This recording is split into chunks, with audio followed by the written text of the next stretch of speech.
Bonjour, deuxième émission sur les institutions. Aujourd'hui, c'est qu'est-ce qu'un parlementaire et au cœur du sujet, le mandat impératif et en dernière partie, une application d'un mandat particulier, une commission d'enquête. On reviendra sur le sujet. Nous accueillons aujourd'hui Michel Lambolet du réseau social laïque et André Bellon, président de l'Association pour une constituante et ancien président de la Commission des affaires étrangères à l'Assemblée nationale. Messieurs, bonjour. Bonjour. Alors, on tire au sort. On fait une élection. Qui veut commencer sur cette présentation de ce que c'est que le mandat d'un parlementaire? André, ça serait peut-être vous le plus adapté. J'aurais une tendance à dire un parlementaire, du moins à mon sens, n'existe pas s'il n'a pas un mandat. Un parlementaire, c'est un représentant. Et cette idée a un peu été oubliée. Pourquoi ?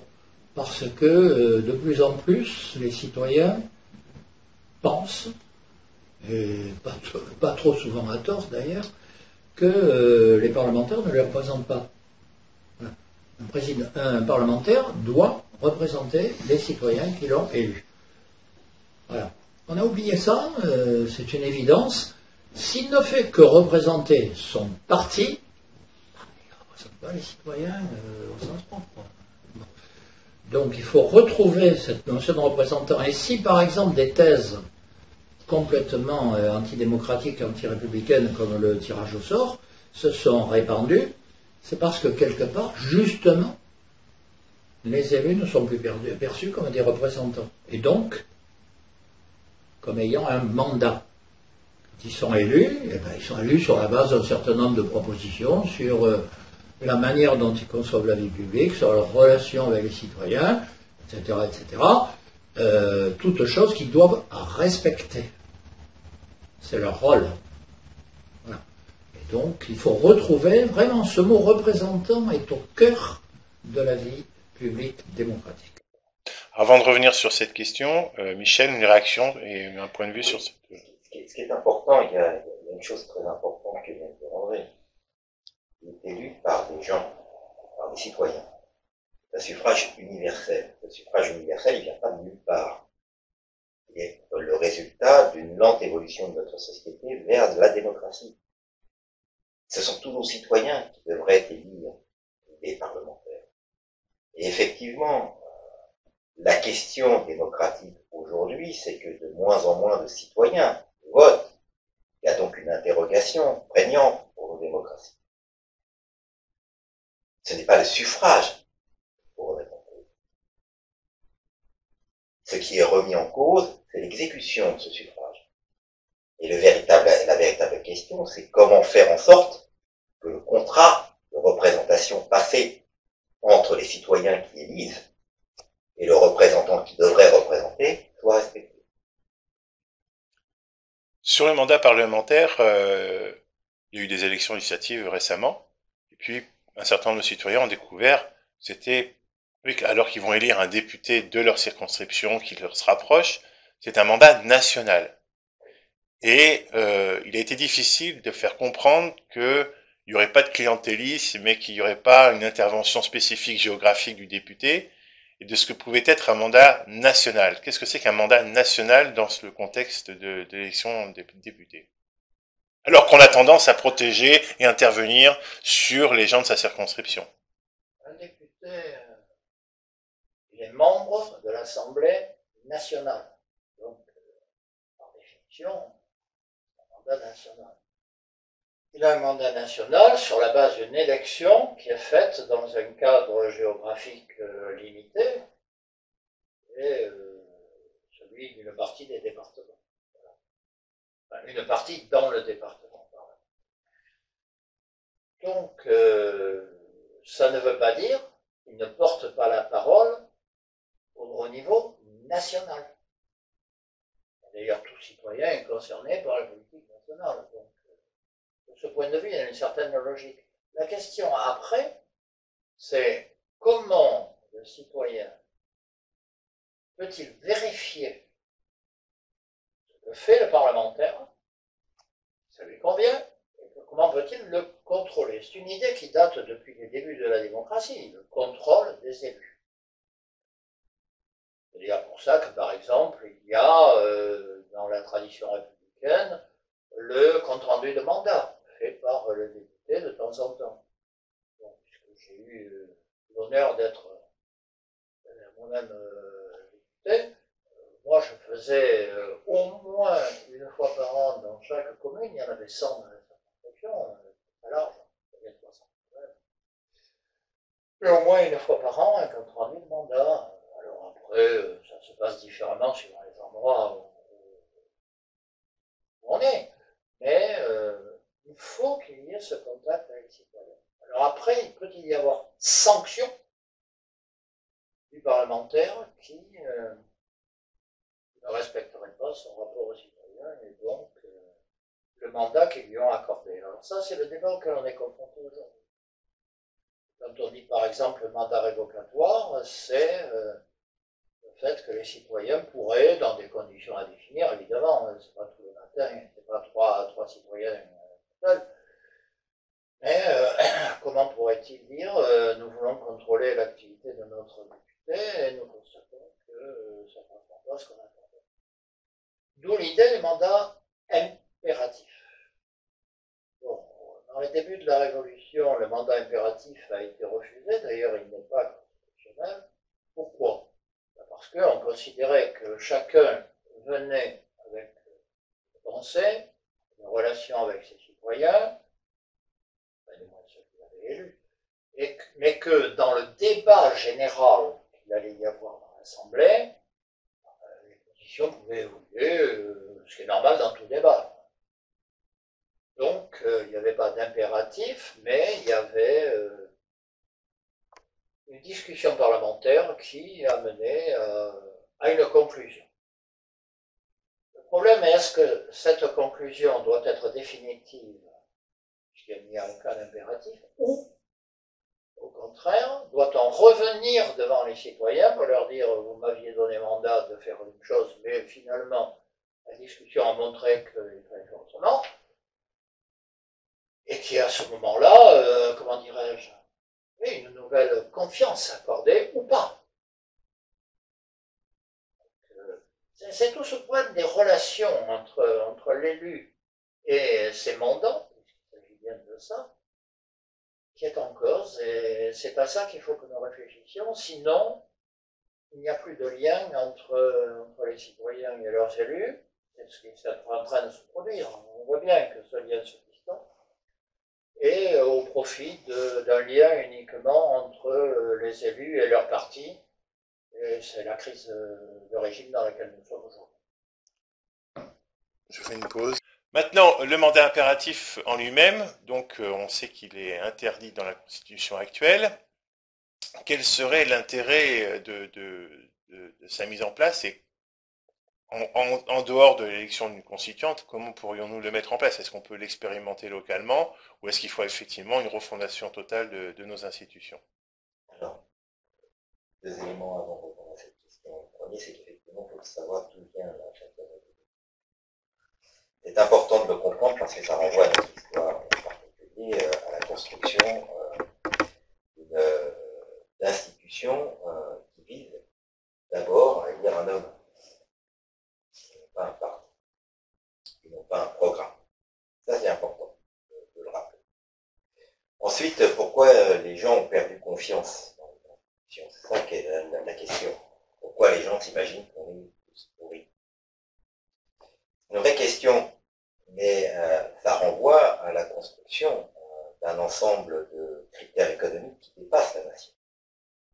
Lorsque, par exemple, vous êtes élu en 81 pour mettre en place un programme alternatif au libéralisme, et qu'en 84, vous changez tout, que l'école publique devient un sujet accessoire et qu'à partir de 86, un certain nombre de vos militants commencent à construire le marché commun, effectivement, ça interroge. Parce que, grosso modo, ces gens n'avaient pas forcément été élus pour ça. Donc, il y a eu des conflits à l'intérieur d'un certain nombre de partis qui ont été sous le boisseau, clairement. Donc, effectivement, un certain nombre de militants, d'associations, ont perdu confiance, les positions du tout retrouvées. Alors c'est une vraie question, ça. Est-ce que le mandat impératif aujourd'hui pourrait remettre en place cette confiance que les gens n'ont pas, et qu'une certaine élite demande? Mais une petite coupure. Sur l'exemple de 1981, est-ce qu'en fait, les citoyens qui ont voté n'avaient pas inconsciemment un mandat impératif dans la tête, mais que la loi et les institutions en place, c'est le mandat libéral, c'est-à-dire qu'on rendait compte qu'au moment des élections. Et si effectivement, entre les deux, on n'a pas respecté sa parole, on s'en prendra qu'à soi-même, mais il est écrit nulle part qu'on doit absolument respecter ce qui s'est passé promis dans les élections. Oui, enfin. Je fais mon avocat du diable de la provocation. Non, non, mais très bien. Qu'il soit inscrit nulle part, qu'on doit respecter totalement un mandat, oui, ça peut se discuter. Cela étant, dans le cas précis de 83 d'ailleurs, Non pas 83, c'est pas 83, il y avait quand même quelque chose de très clair. Alors on était pour, on était contre, ça, peu importe. Il n'empêche que François Mitterrand a été élu sur la base de quelque chose qu'on appelait le programme commun. Et c'était le programme sur lequel il avait été élu, qui était à la fois une alliance politique et un certain nombre de mesures à mettre en œuvre. Voilà. 83, alors, il faudrait peut-être revenir sur les raisons qui ont fait que soudain la question se pose à 83, mais là, ce sera une autre émission. Mais, en 83, il décide de faire une autre politique.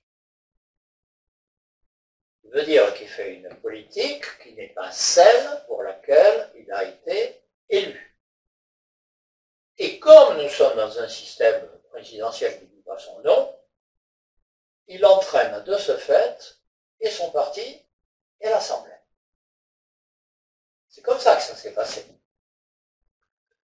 La logique démocratique basique aurait voulu, je change de politique, je reviens devant les électeurs pour leur demander l'autorisation.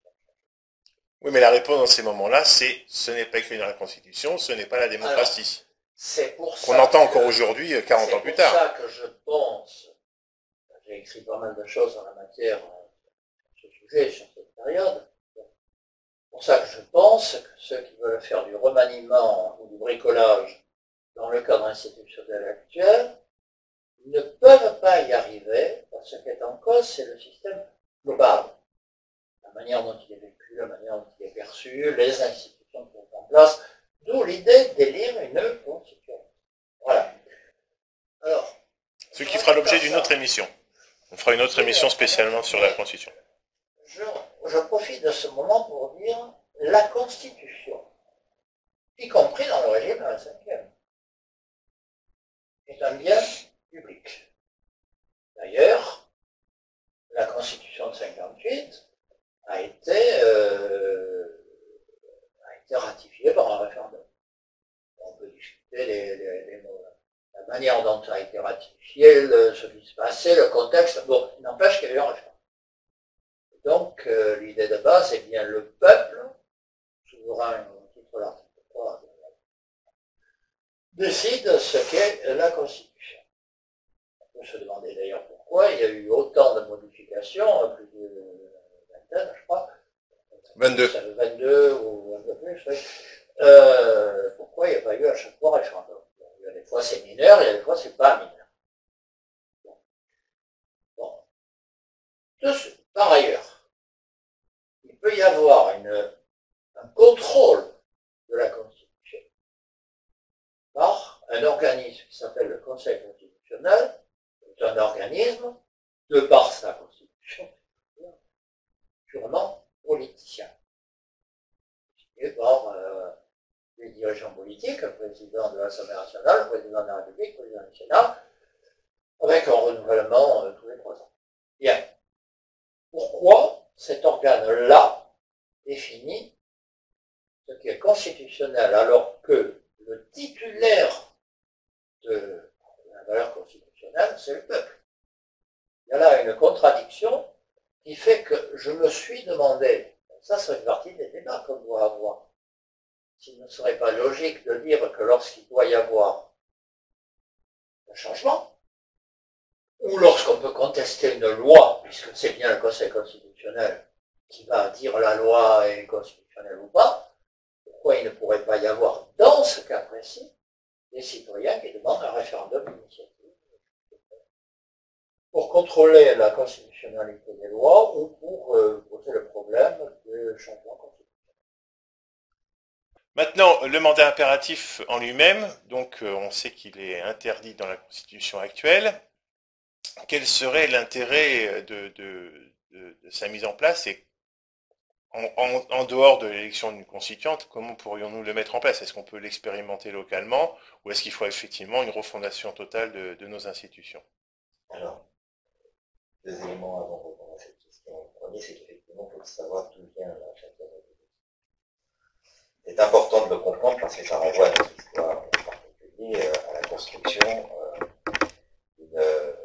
d'institutions qui visent d'abord à élire un homme, et non pas un parti, et non pas un programme. Ça, c'est important de le rappeler. Ensuite, pourquoi les gens ont perdu confiance dans les institutions? C'est ça qui est la question. Pourquoi les gens s'imaginent qu'on est tous pourris? C'est une vraie question, mais ça renvoie à la construction d'un ensemble de critères économiques qui dépassent la nation. Lorsque, par exemple, vous êtes élu en 81 pour mettre en place un programme alternatif au libéralisme, et qu'en 84, vous changez tout, que l'école publique devient un sujet accessoire et qu'à partir de 86, un certain nombre de vos militants commencent à construire le marché commun, effectivement, ça interroge. Parce que, grosso modo, ces gens n'avaient pas forcément été élus pour ça. Donc, il y a eu des conflits à l'intérieur d'un certain nombre de partis qui ont été sous le boisseau, clairement. Donc, effectivement, un certain nombre de militants, d'associations, ont perdu confiance et ils sont du tout retrouvés. Alors, c'est une vraie question, ça. Est-ce que le mandat impératif, aujourd'hui, pourrait remettre en place cette confiance que les gens n'ont pas, et qu'une certaine élite demande? Mais une petite coupure. Sur l'exemple de 1981, est-ce qu'en fait, les citoyens qui ont voté n'avaient pas inconsciemment un mandat impératif dans la tête, mais que la loi et les institutions en place, c'est le mandat libéral, c'est-à-dire qu'on rendait compte qu'au moment des élections. Et si effectivement, entre les deux, on n'a pas respecté sa parole, on s'en prendra qu'à soi-même, mais il est écrit nulle part qu'on doit absolument respecter ce qui s'est passé promis dans les élections. Oui, enfin.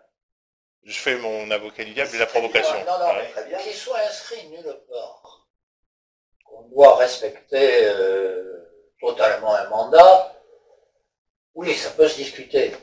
Cela étant, dans le cas précis de 83, d'ailleurs, Non pas 83, c'est pas 83, il y avait quand même quelque chose de très clair. Alors, on était pour, on était contre, ça, peu importe. Il n'empêche que François Mitterrand a été élu sur la base de quelque chose qu'on appelait le programme commun.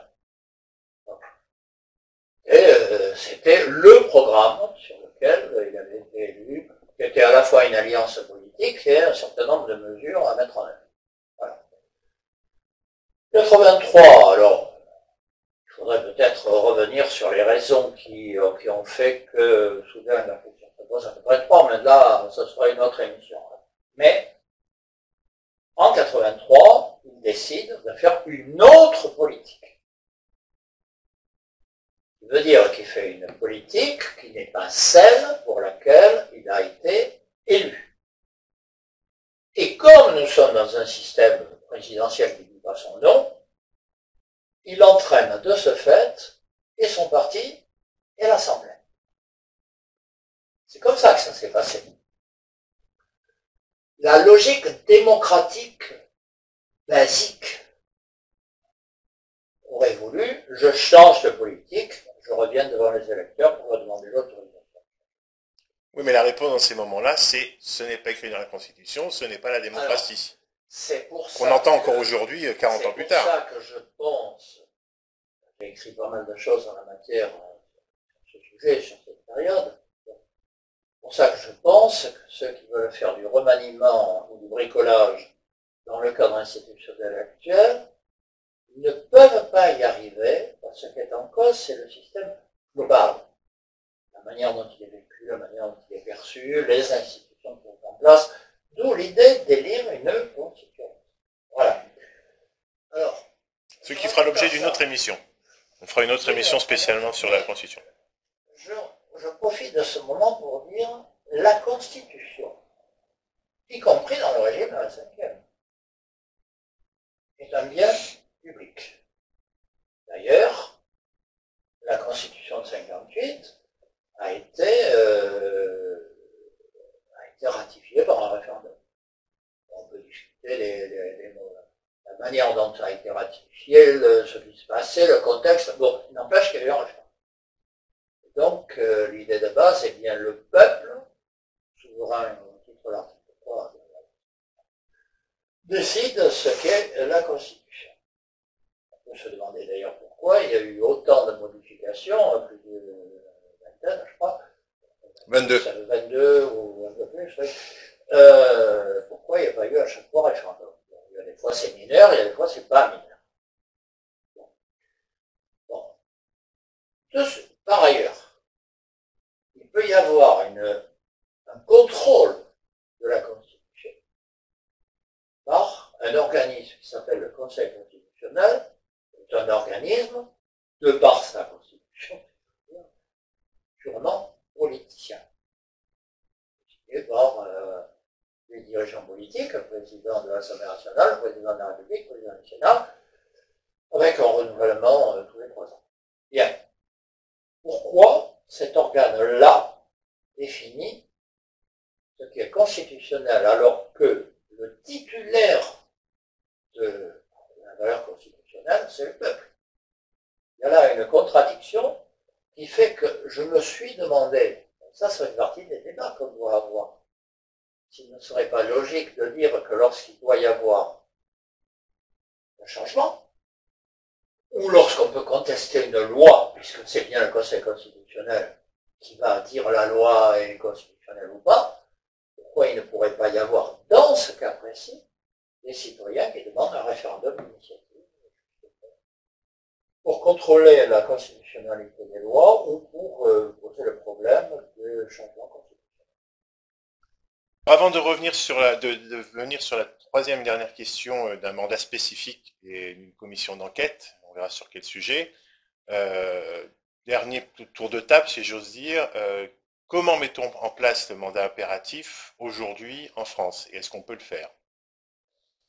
Encore une fois, je ne pense pas que la question se pose comme ça. La question, c'est la question du contrôle des citoyens sur la vie publique. C'est le respect du mandat, avec éventuellement la sanction des élus. Il faut voir comment, quand, dans quel contexte, etc. Je ne pense pas qu'on puisse le régler uniquement par un mot et une mesure. C'est trop simple.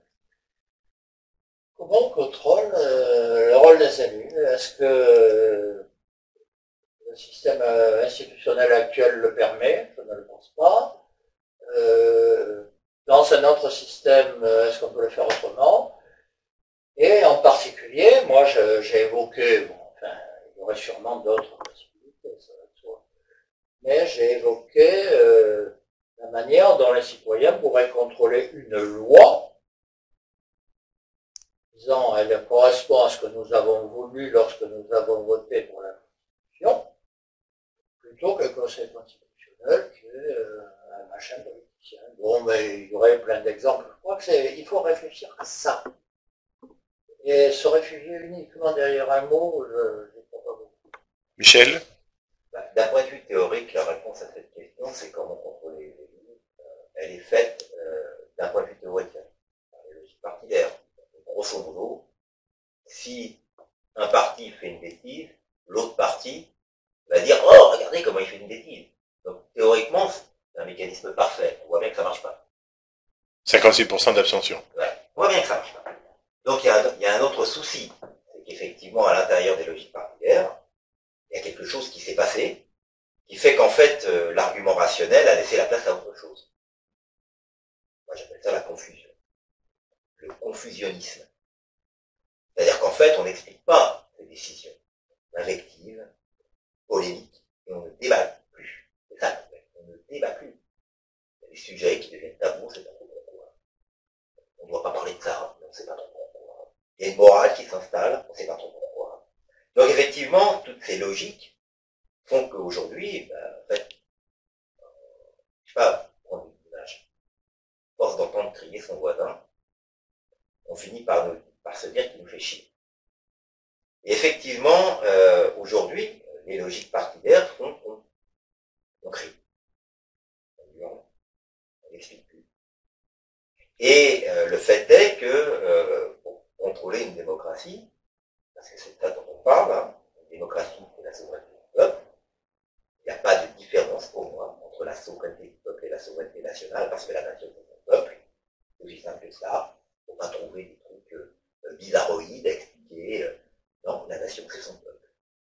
Donc effectivement, dans ce cadre, comment trouver des éléments qui pourraient nous permettre de contrôler les élus, de dire bon, c'est pas parce que ton opposant dit ça que forcément il a tort. Tu vois, il y a peut-être quelque chose que tu as mal fait. Et il y a une vraie réflexion à avoir autour de ça. Parce qu'effectivement, ça nécessite aussi que les citoyens participent à l'élaboration des travaux. Participent à la mise en place des lois, réfléchissent ensemble à la mise en place des lois. Ce qui nécessite à un moment donné des moyens considérables, des réflexions. La démocratie a un temps, si on veut vraiment qu'elle fonctionne. Il faut du temps pour que les gens, aujourd'hui on peut dire, ah bah oui, mais tout le monde a accès aux lois, c'est vrai, il y a Internet, on lit des lois, en théorie, oui, ah bah c'est beau. Ouais, enfin, je vous mets au défi de comprendre, hein, des fois, hein. Je vous mets au défi de comprendre. Et effectivement, à un moment donné, la vraie question, c'est comment on fait comprendre aussi. Comment des citoyens d'une circonscription, qui ont des logiques de circonscription, ce qui est tout à fait normal, peuvent penser à l'intérêt général. C'est ça la bonne question, parce qu'on est dans une réalité. Alors ensuite, effectivement, il peut y avoir plusieurs moyens de sanction. Ça, c'est encore autre chose. La vraie question, c'est comment on réimplique les gens. C'est ça qui est important. Sur la Concorde, on a interviewé Claude Kaiser, le maire de Ménil-la-Horde, du côté de la Moselle. C'est une commune de 180 habitants. Il est à l'origine un peu de Commercy, des ADA, etc. Et il a dit un mot sympa, on vous invite à regarder cette interview, où il dit « Moi, je ne suis qu'un gestionnaire en tant qu'élu. Les décideurs, c'est l'assemblée locale du village qui se réunit toutes les semaines.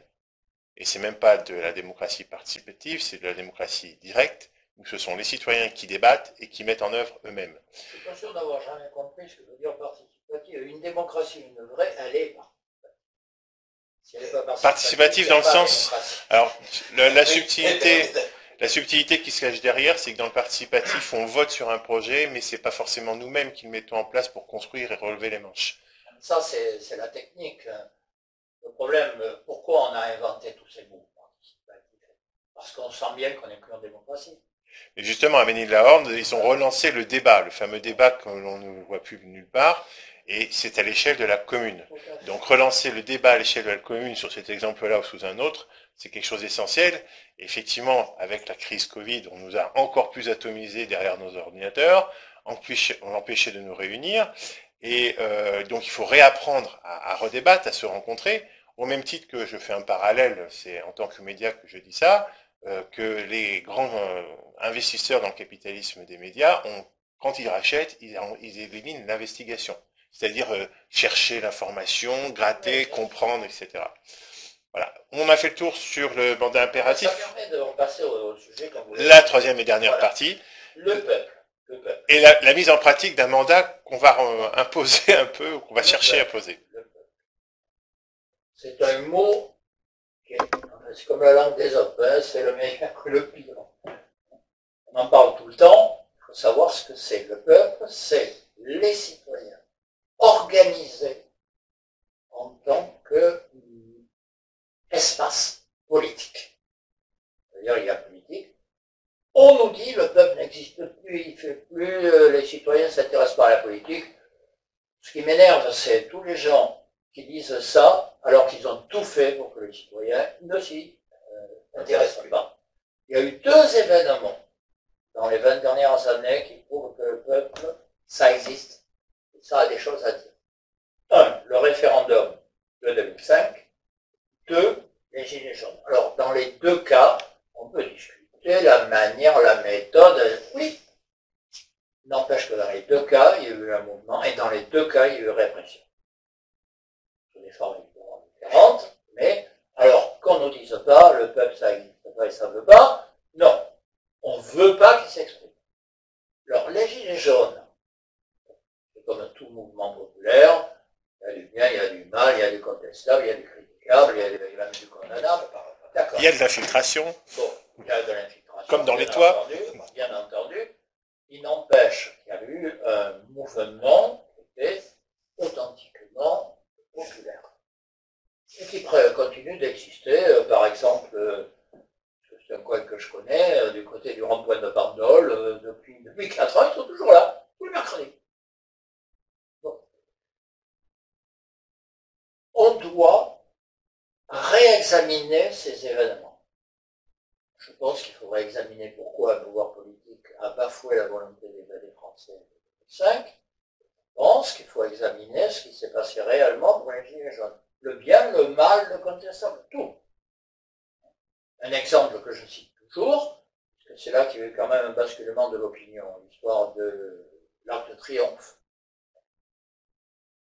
Pourquoi n'importe quel fonctionnaire crétin savait qu'il y avait un risque de dégradation parce que c'est un symbole. Bon, pourquoi l'Arc de Triomphe n'a-t-il pas été protégé par les Français?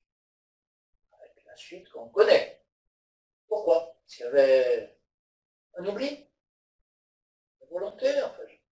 Donc, tout ça doit être examiné. Pourquoi on doit l'examiner? D'abord parce que ça a été un événement considérable, mais aussi parce que quelque part le contrat social qui fonde la République disparaît dans ce pays. Au fil de trucs parcellaires, il y a des débats absurdes en ce moment sur n'importe quoi. Pourquoi le contrat social n'est-il plus là? Parce que lorsqu'il y a une émanation du peuple, il y a une volonté collective qui se manifeste, encore une fois, avec ses biens et ses mal, on ne veut pas l'écouter, ou même on la réprime. Et pour rétablir ce contrat social, puisqu'on a cet exemple, il faudrait que les assemblées, donc l'Assemblée nationale et le Sénat, se saisissent dans des commissions d'enquête parlementaires.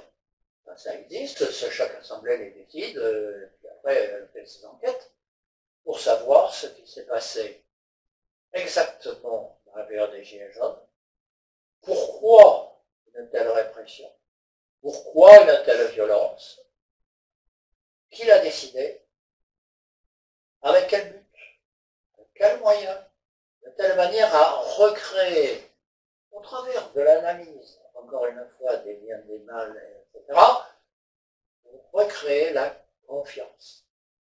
Et donc le contrat social. C'est fondamental dans la période actuelle. S'il n'y a pas de contrat social, il n'y a pas de république, il n'y a pas de démocratie, quelque part, il n'y a plus. Alors Michel, en réaction à ce que vient de dire André, avec la question, est-ce que parallèlement à cette commission, il ne faudrait pas aussi que sur le terrain, il y ait des débats sur les Gilets jaunes, la crise des Gilets jaunes? Parce qu'il n'y en a pas eu. C'est en parallèle, du coup. Mais il n'y en a pas eu. Il faudrait aussi l'organiser. Moi, j'ai une vision un petit peu différente de celle d'André sur la crise des Gilets jaunes, parce que moi, je suis syndiqué. La répression des mouvements syndicaux, je connais. Les Gilets jaunes n'ont pas été le premier mouvement social qui a été réprimé. Je peux vous citer un exemple. Moi, lorsque j'ai manifesté contre les lois de Connery, par Walf, Connery, c'était Walf. Je me souviens qu'on a défilé, parce qu'on était considérés comme des criminels,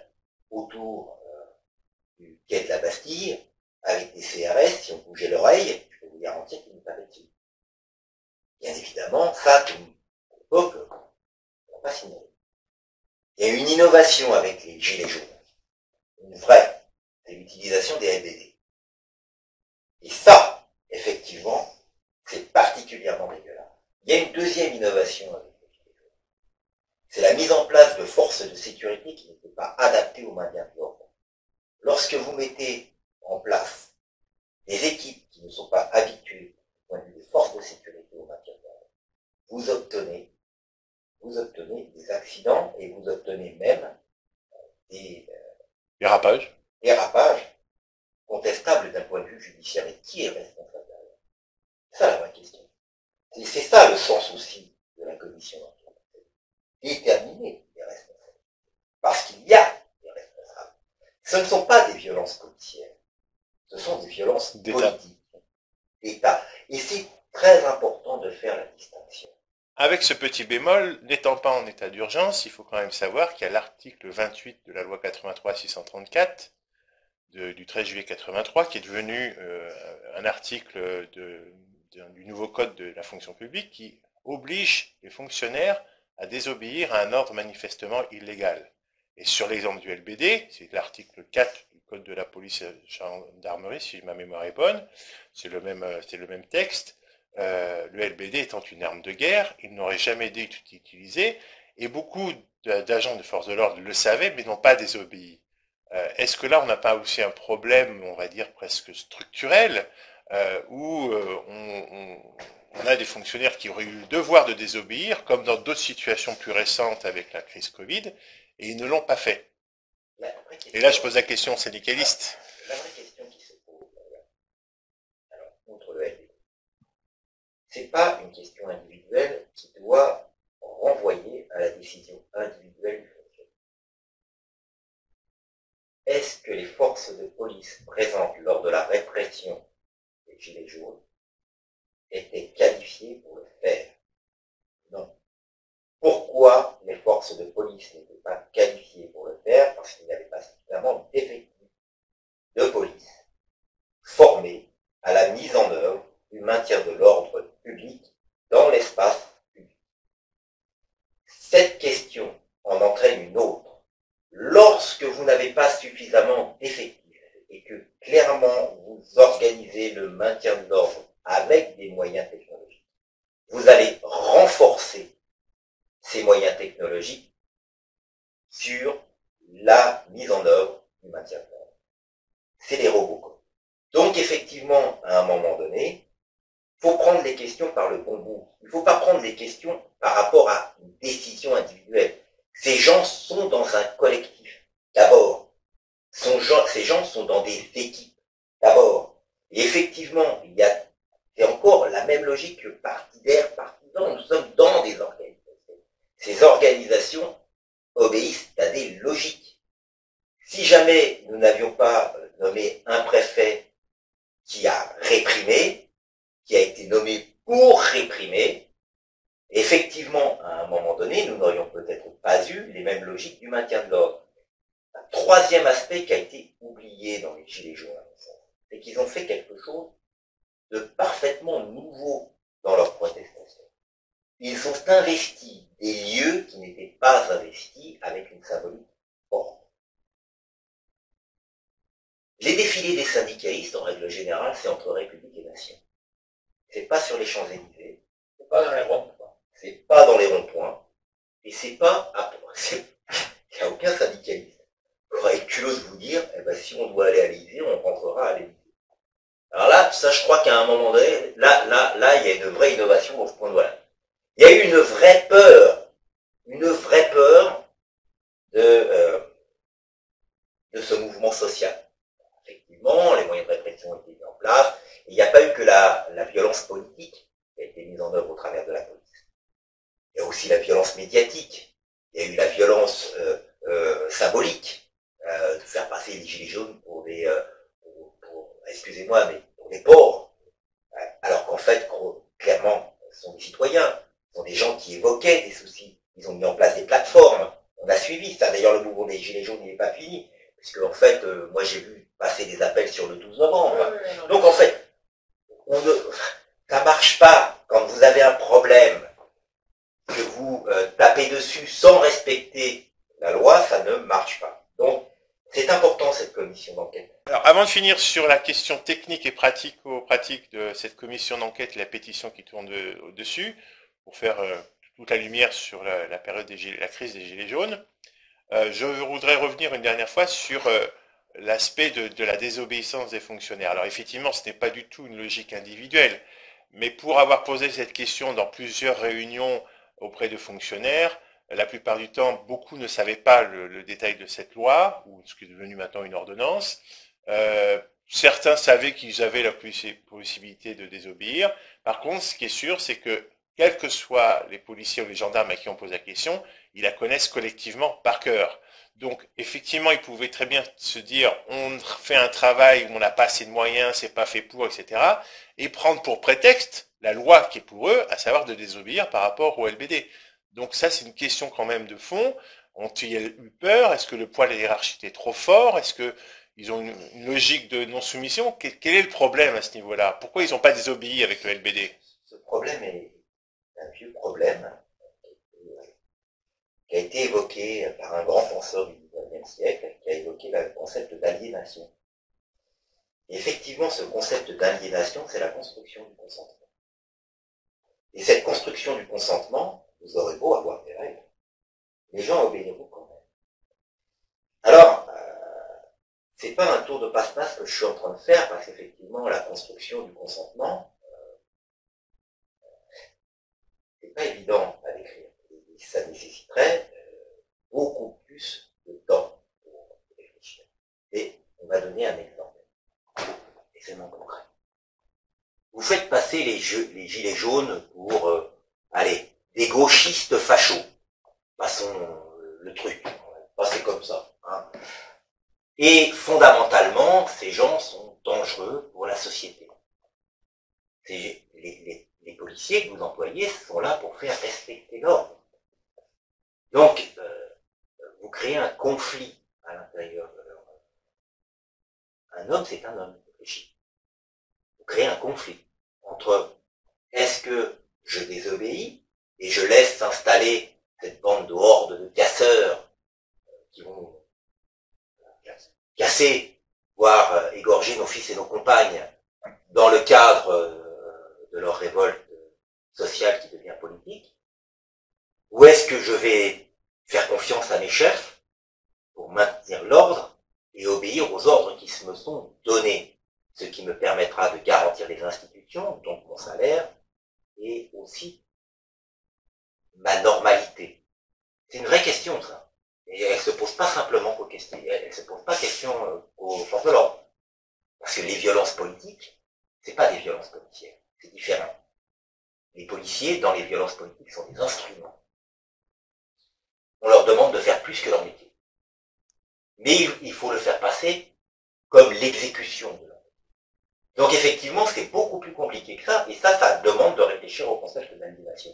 Donc, la vraie question qui est posée derrière cette obéissance, à mon sens, si jamais on ne peut pas dire aux forces de l'ordre qui n'ont obéi aux ordres, clair, ce sont des salauds, ce ne sont pas forcément des salauds.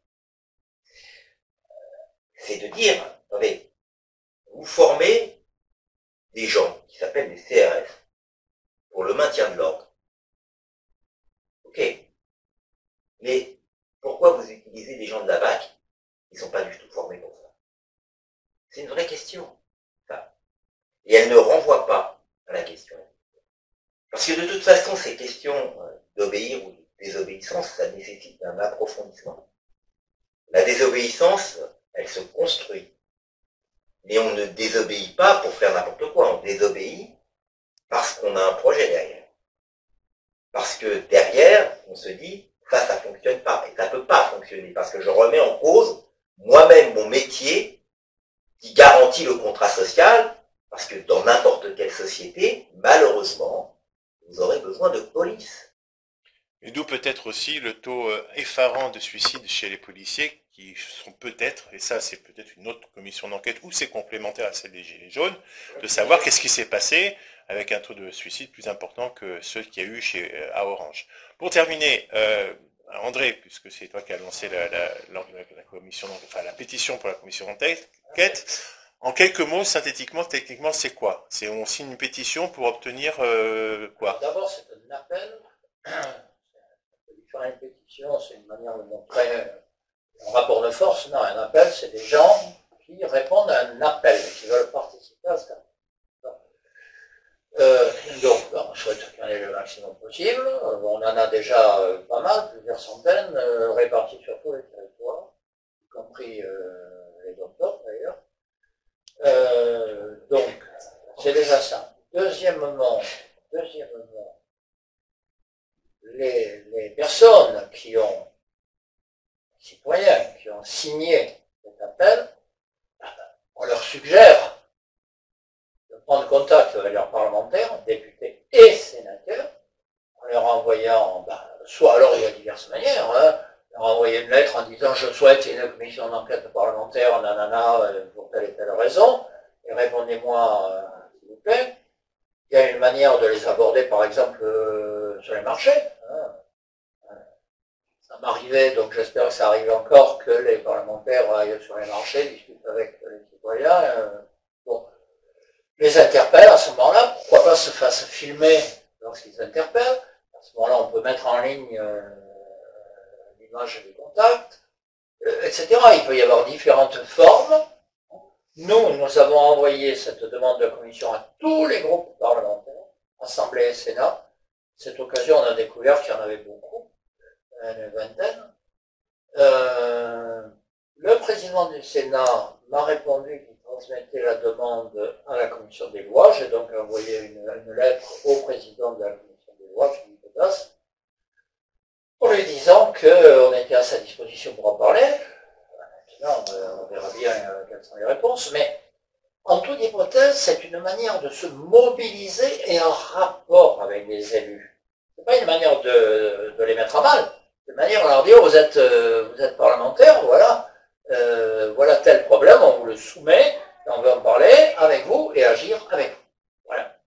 Et ça fait partie du jeu démocratique normal dont nous parlions tout à l'heure. Plutôt que d'être là à regarder ce que font les parlementaires en disant ah ben c'est pas bien, ou en disant bah c'est comme ça. C'est pas une manière de faire vivre la démocratie, ça. Là, c'est une manière de la faire vivre. C'était une table ronde sur les institutions avec comme question centrale le mandat du parlementaire, qu'est-ce qu'un parlementaire, jusqu'à le cas pratique de la commission d'enquête sur les Gilets jaunes.